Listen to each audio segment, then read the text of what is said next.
When should I be using ads? How should I be using ads? Should I even be using ads? There are all these questions that keep piling and piling and piling and piling up for every solopreneur, small business owner, micro business owner, even some medium to large size business owners are wondering, should I even bother, and how? I get it. The overwhelm is real. The ads are pushed down your throat every single day. Hey, do this, do that. Well, let's learn a little bit more about that. And let's invite John in to tell us more. John, please tell us about yourself, why this topic matters to you, and why it should matter to everyone else. Hey, Shauna, thank you so much for having me on. This is a topic that's near and dear to me because I've been working in the advertising space for many, many years. And a little bit about me, like you mentioned, I'm calling in from Texas, outside of San Antonio, Texas. Got two little boys running around somewhere in the background, probably. And what I get to spend my days on is working as a CEO of an advertising agency, Stud Group. And what we get to do is work with all different types of businesses, helping them run advertising to make more money, ultimately, to get more leads in the door, to sell more services, more products, and ultimately to do that in as cost effective a way as possible, so that we're not just making Google or Meta or other places richer, but we are actually increasing the bottom line for the clients that we get to work with. I think that's a really great point that you make, because a lot of the hesitation that I hear from the people around me is like, I don't want to just be throwing my money at Zuckerberg, like that's not what I'm looking to do. So what's that? I feel like that's the first kind of mental block that we need to get around when we're talking about, do I even use ads? So how do we start that conversation? Yeah, so let's talk about how to think about ads and maybe a framework for when ads may or may not be the right choice for a business. So first thing I would say is that advertising really is fuel on a fire. So advertising is a way to go out and get more people exposed to your message. In the digital space, it's usually more people to come to your website to look at what you're offering and hopefully to get them into your funnel or whatever it is you're trying to sell to them. But I think a mistake that a lot of businesses make, a lot of advertisers make, is that they just look at the advertising side of things as, okay, this is going to be everything I need to do. I just need to run ads and then I will automatically get lots of people calling me or filling out my forms and we'll be happy. I'll make lots of money. But because when you think of advertising as fuel, like it's fuel for what? If you have a good offering already, if you have good processes in place, if you have a product or a service that people genuinely want, and you've got some proof of concept and you kind of know how to sell that, you know how to speak to some of the pain points that people have that might need your product, then you can go out and get in front of lots more people, get more business in the door through advertising. But those things are really important. If you're at the place where you're just starting out and you don't really know what you're doing, in most cases, ads are not really the right place to be. And there's exceptions to every rule. Some startups will use advertising to kind of prove concept to see if there is interest in their products or see how people, quickly, which different messages people engage with. So there's always exceptions. But for most places, I say, especially in the audience, I think you often speak to, I would encourage people to start out more organically, more, hey, who are the people that I know? What are the relationships I can leverage? What are the things I can do without paying a bunch of money, whether that be, organic groups on Facebook, whether that be, reaching out to people in my network, things like that. And really build up a little bit of a nucleus of things where you know what you're selling, you know how to price things, so forth and so on. And then that might be the time where it makes sense to consider advertising to put that fuel on the fire that you already have burning. He set the stage. And now I just feel like that was beautiful. That was absolutely beautiful, because it leads to a few really important questions, um, which all around revolve around the idea of what tips the scale. Because a lot of times people will say, okay, yeah, but I've been doing that, right?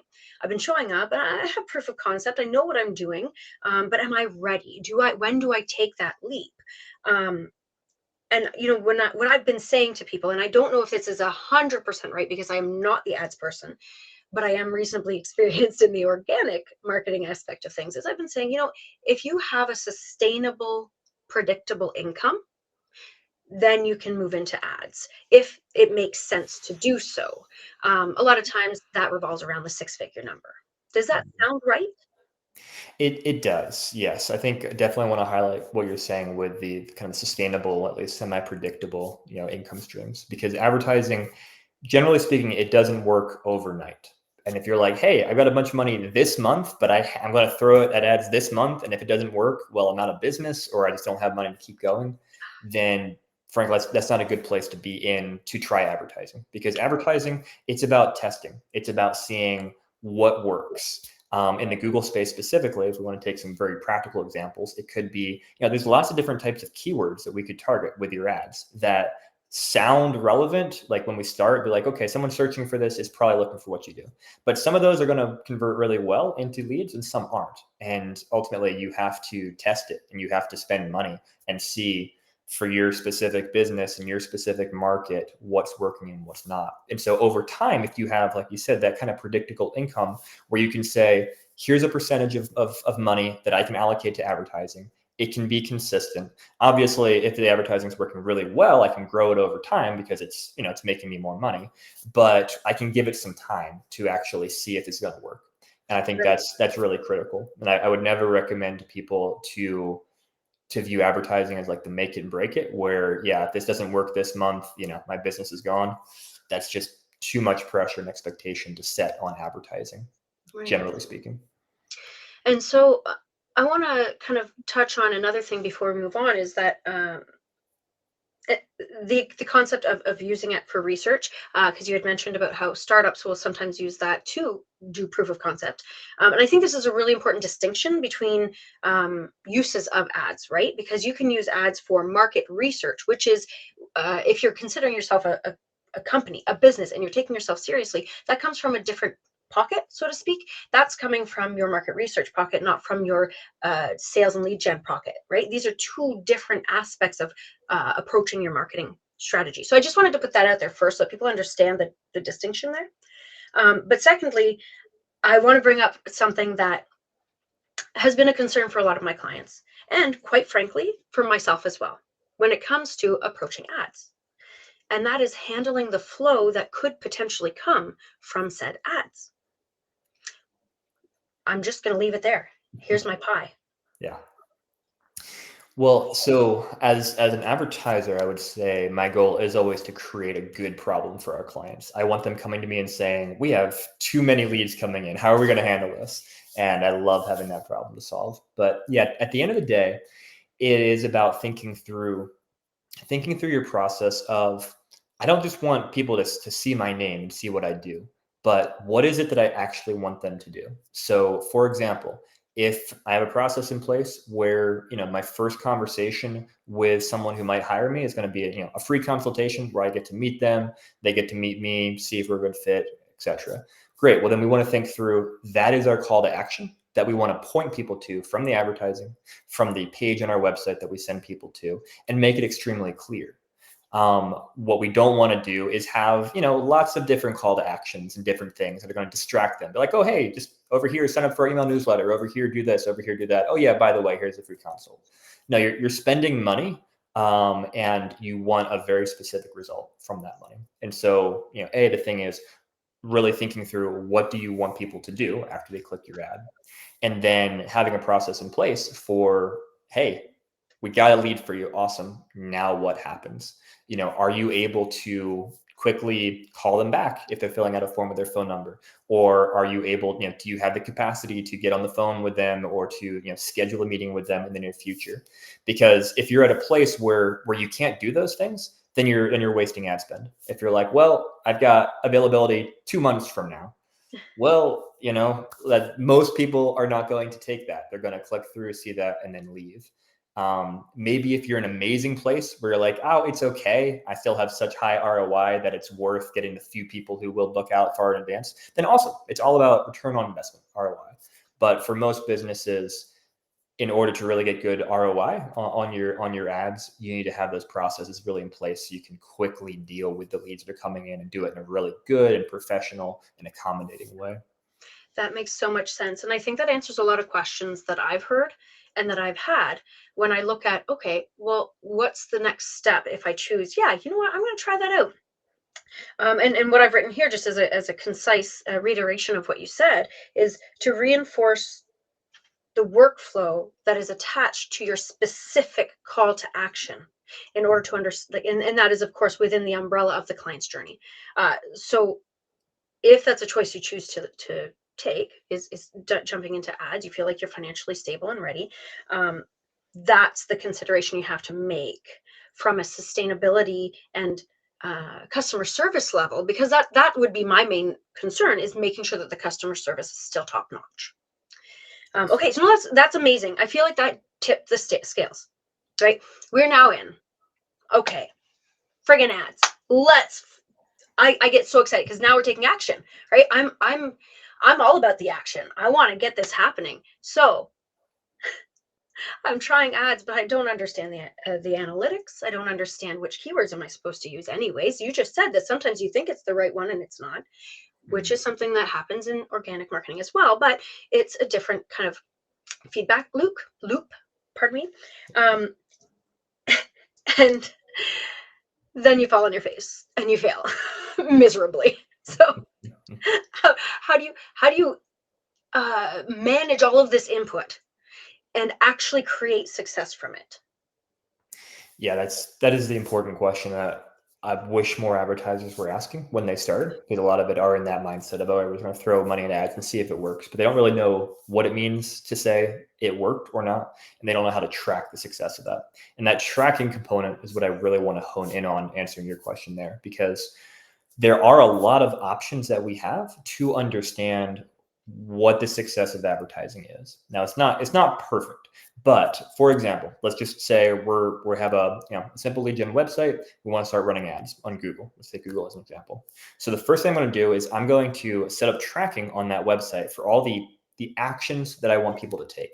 So if that's filling out a form, I can put tracking code, for example, on a thank you page after someone fills out that form. And I know everyone who got to that thank you page filled out the form. And then I can tie that back to the Google ads. And so I know, okay, this keyword, this ad generated 5 thank you page forms, or 5 form submissions at this cost per form submission, things like that. Same thing for phone calls. We can use call tracking. So if you have a phone number on the website, we can actually set it up so that we know when someone calls you, if they came from Google ads, and again, specifically what keywords, what ads, and things like that. So the first thing is to set up all of that tracking so that as best as possible, you can understand what is driving leads and what is not driving leads. And then that's where the ongoing optimization comes from, is, okay, these keywords over here, I thought they'd be relevant, but people aren't converting. Now, that doesn't necessarily mean that the first thing we do is pause them and stop going after them, because there might be other problems that are preventing people from converting. It might be, the landing page on my website I'm saying this traffic to, it's not good enough. It's not communicating what I do clearly, or it doesn't have the right credibility elements so that people trust they're in the right place, things like that. So we might, test different landing pages, or we might test different ad copy, things like that. But if those things continue to not work and we're getting the traffic that we're trying to get, but it's just not turning into customers or leads, then maybe we say, okay, let's stop going after this category. But hey, this category over here is working really well, so let's reallocate ad spend. And advertising it's very much not set it and forget it. It's always about improving over time, testing things, iterating things, responding to the market, responding to the competition and how they're changing, responding to the platforms themselves and how they're always changing how it works. And so there's just a lot of kind of ongoing maintenance, analysis, and understanding that goes into running those really effective ad campaigns. Oh, if anybody else is taking deep breaths right now, I'm with you, because this is a lot, right? And I mean, the first thing, actually, I'm going to walk backwards in what you just said. So the first thing I would like to address is this testing and iteration. I think this is really important. And I'm just going to quickly go over my point of view of that, coming from a few different spaces. That is the space of psychology and neuroscience first, because in that space, I had to learn how to do statistics and analysis and how to do cross-sectional studies and whether things are internally or externally valid. And the reason I'm saying all of that mumbo jumbo, the jargon that I just threw out there at you, is because I need everyone watching today to know that It could be the tiniest little tweak that changes everything. And the reason I want to say that is because if you change too many things in response to the feedback that you're getting, you'll never know what worked. So that's the first thing that I just want to say, because that lit up red lights all over my brain.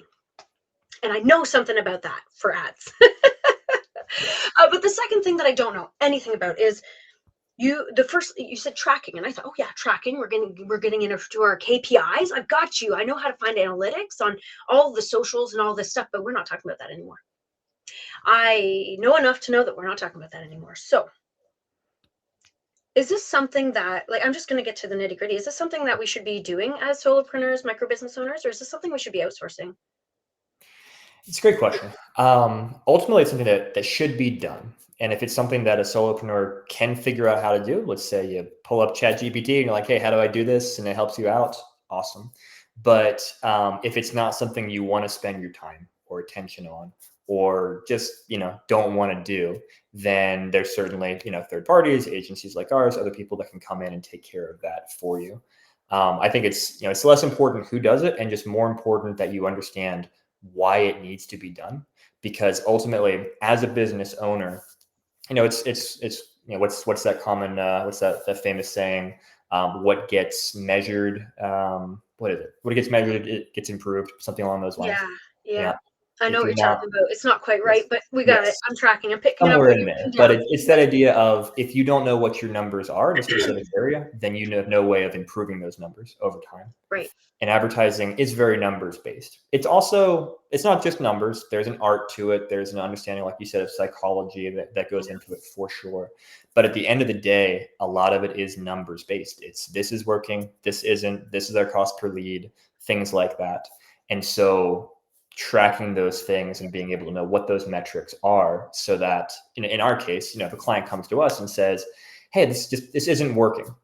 Well, we have to translate that into, well, what does that mean? Okay, we generated 15 leads. The cost per lead was $100. So we spent $1,500 with these 15 leads, and that's not working. Is that not working because the leads aren't quality enough and we're not getting the right people, and so they're not converting into the right range?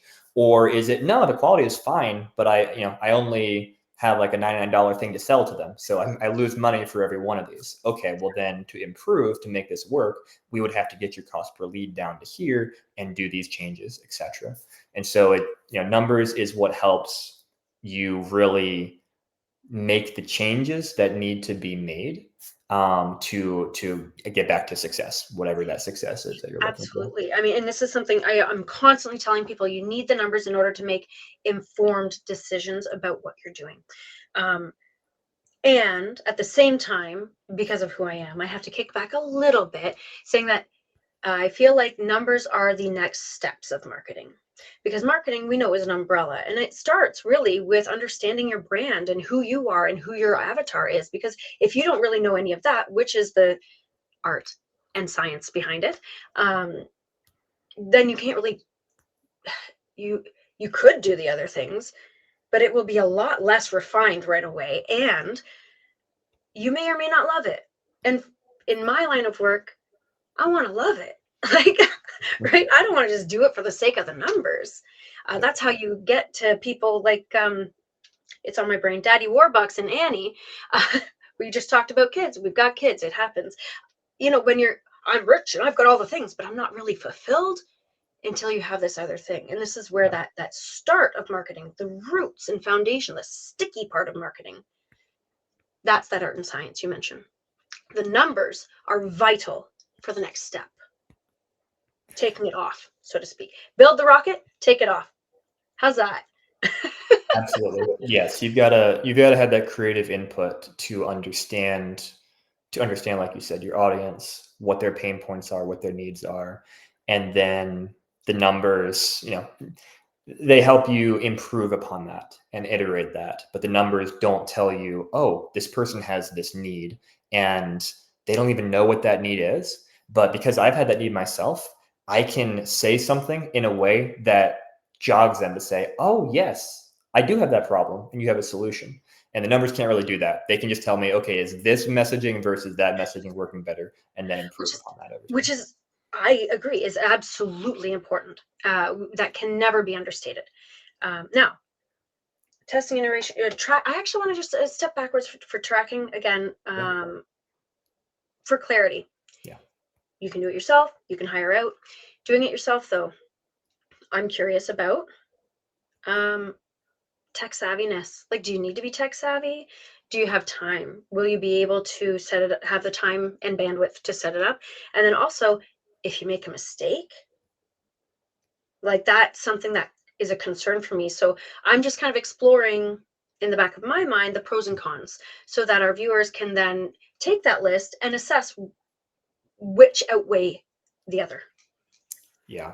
It's for most tracking, for kind of most straightforward tracking for most websites, it requires a level of tech savviness. Now, what it doesn't require is you don't have to understand like how to code things. I don't know how to code an HTML or JavaScript or whatever, but I know how to install tracking on a website. All right. Because what I can do is I know, okay, I need to go to this place, get this piece of information, and then go to this page and put it, somewhere in this page in this area, and that'll work. Which is somewhat of a simplification of it, but it's kind of at the core how it works. Same thing kind of for call Follow tracking. instructions. Yeah, you got to follow instructions. Exactly. Okay, so And doable. That's good. That yeah, makes it a lot more tangible, I think, yeah. for anybody exploring the idea of DIYing their tracking so that they can understand their KPIs and make informed decisions about how their ads are performing. I feel like we've kind of talked about ads in a bubble, or not in a bubble, rather, I'm going to say in a burst bubble, because we've just very broadly spoken about it. But most people, I feel like, choose Google ads, Instagram ads. Like they pick one, right? Mhm. Your specialty Google ads in particular? As an agency, we do really all the primary platforms. So Google ads for sure, also Meta ads, which is Instagram, Facebook, etc., and others as well. So yeah, we have pretty wide experience.